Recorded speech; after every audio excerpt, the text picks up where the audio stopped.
Okay, so if you scroll down to the behavior journal, essentially what you're doing is this is kind of a good practice for anybody who's trying to do any type of behavior change. And you're going to take yourself through this experience and kind of self-reflect and know how to relate to others when you are out in your career or you're out in your profession, if you're going to work in the health sciences and you're working with people who are trying to maybe change their health behaviors, right? And you know kind of the process that it takes for humans and within their behavior psychologically to make a life-sustaining change, especially when you're trying to break bad habits or maybe you're just trying to incorporate more healthy habits. Okay, so this activity is letting you live that experience. Okay, so if I scroll down here, essentially what you're going to do is you're going to pick one target behavior or one goal that you want to set for yourself, say through the course of this semester. So it's 6 or 8 weeks that pertains to your health or that pertains to a topic that we're discussing in class. Once you pick that one target area or that one goal that you want to work on and that you're going to journal over 6 weeks, you're going to write it out in regards to a SMART goal.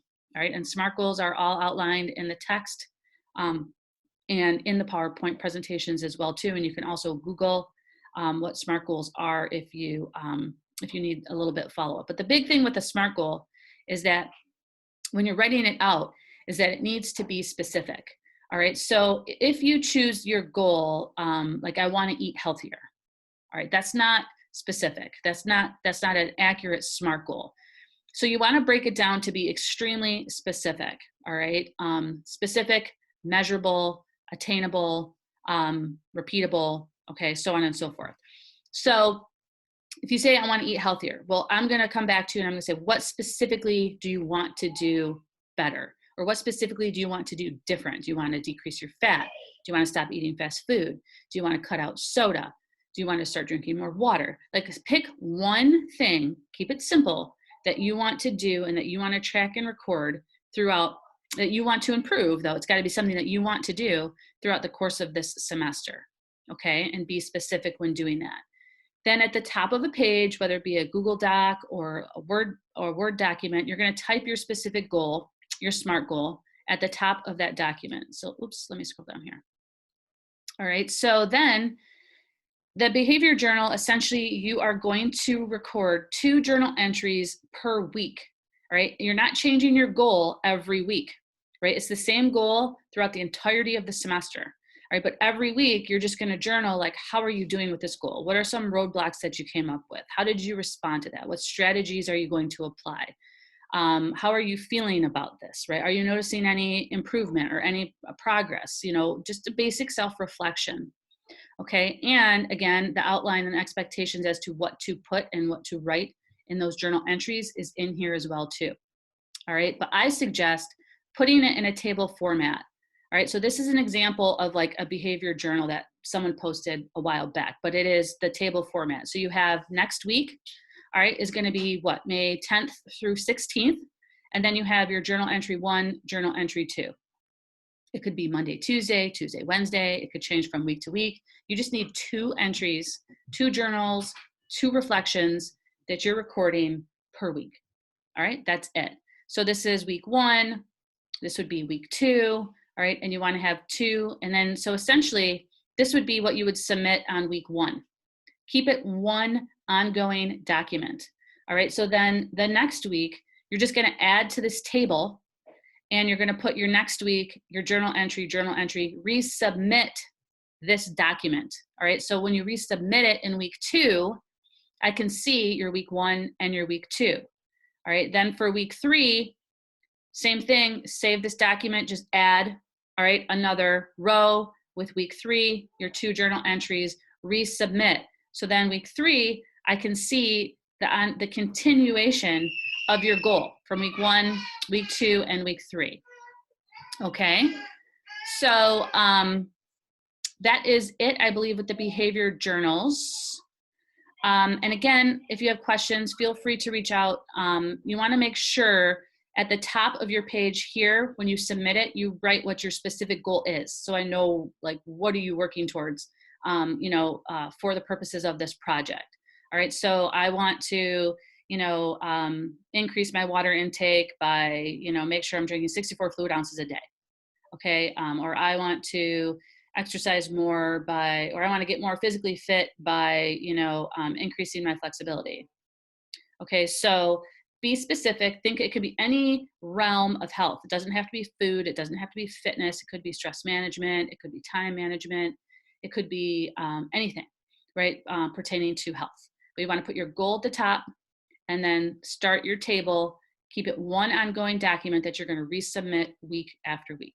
Keep the same goal for the entirety of the project. Okay?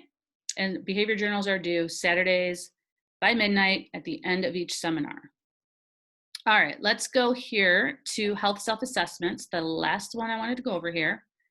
So here you will see there's a section in each seminar called self-assessments, right? And if you click on it, it's going to give you like an actual assessment, like something you would take at the doctor's office or something you would take at a fitness or a wellness club. And essentially the assessment usually pertains to the content of that specific seminar. So all you need to do is take the assessments, all right, and get your score or get your answer or get whatever it is that the assessment is assessing you in, all right, because it's going to be different from seminar to seminar. And then you don't have to upload your score. You don't have to upload your, the actual assessment and your responses. Just do it on your own.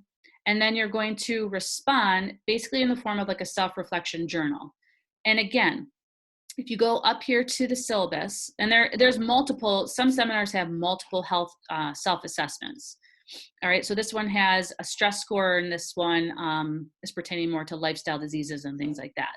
So you can write your health self-assessment journal on maybe just one of these. Maybe you can write it on your responses to both of these. However you want to craft your health assessment, your health self-assessment journal is up to you in terms of how specific you want to be. But you want to include, hey, I took this health assessment. This is how I scored. This is what it told me. I agree or I disagree for these reasons. Or I think this is a great assessment because, all right, then talk about how do you think this assessment can be used in the healthcare setting or in the education setting? Do you find that this assessment is a good measurement of what it is assessing you of? Some of them, may be good sources. Some of them you may find like, no, I really don't think this is an accurate way to measure, X because, ABC, and give your reasonings why. All right. So it's your reflection of you taking it, the experience of taking the assessment. How did you score? What did it tell you? And how does it make you feel? Where can this be applied in other areas of the health professions or health fields or education setting? All right. That's it. All right, so again, the directions and the expectations for the health self-assessments are also in the course syllabus. If you just scroll down, it's in there with the discussion boards, the behavior journals, and the health self-assessment. All right, and then you're going to submit it here. You submit your behavior journals here, right? And then your discussion board activities. These are the description of the activities, but you're posting them on the actual discussion board. Okay, so hopefully this clears up a couple questions that you have. And I know we're gonna have a Zoom here a little bit later. And if you have questions, I'll definitely answer them for you there too. But that is the big thing with the behavior journal, picking the one topic, making sure your goal is specific. I will leave you feedback on that if I think you need to modify your goal after the first week. And then usually, after feedback, people get it like, oh yeah, okay, I gotcha. And then they write it out, throughout the rest of the semester. The health self-assessments, the big question is, do I have to upload these? Do I have to submit these? No, you just take them and then you respond to them, right? Following the expectations that are kind of laid out that I just mentioned or that are also laid out in the course syllabus. All right, I think that clears everything up. For the reoccurring assignments, if you, again, have any questions or concerns about those, the reoccurring assignments don't start until next week. All right, so officially, Seminar A is open, it's available, you can start working in it, you can start submitting in it, you can start posting on the discussion board, right? But it isn't, and you can work at your own leisure as long as you are honoring the deadline, right? So the deadline for all those reoccurring assignments is the Saturday at the end of each seminar by midnight, all right? Once the deadline passes, and the ability to submit those assignments goes away. All right, so you want to make sure that you're meeting those due dates and deadlines. If you have questions, don't wait till last minute, because then things begin to compile, and it gets very overwhelming, and you may or may not get a hold of me in time before you can submit, depending, if you're waiting until Saturday morning or you're waiting until Friday night. All right, I may or may not be able to respond to you in time, so I want to make sure that you are kind of just organizing your time, managing things, so that if you have questions, especially at the beginning, once you get the hang of it, after seminar A and into seminar B, it's just going to roll, right? It will just go like clockwork, all right? And the only thing that's going to change is the content from seminar to seminar. All right, so I look forward to seeing some of you if you choose to join the Zoom meeting. Hopefully this answers up some of your questions, maybe before then. Maybe you won't have to join. It's up to you.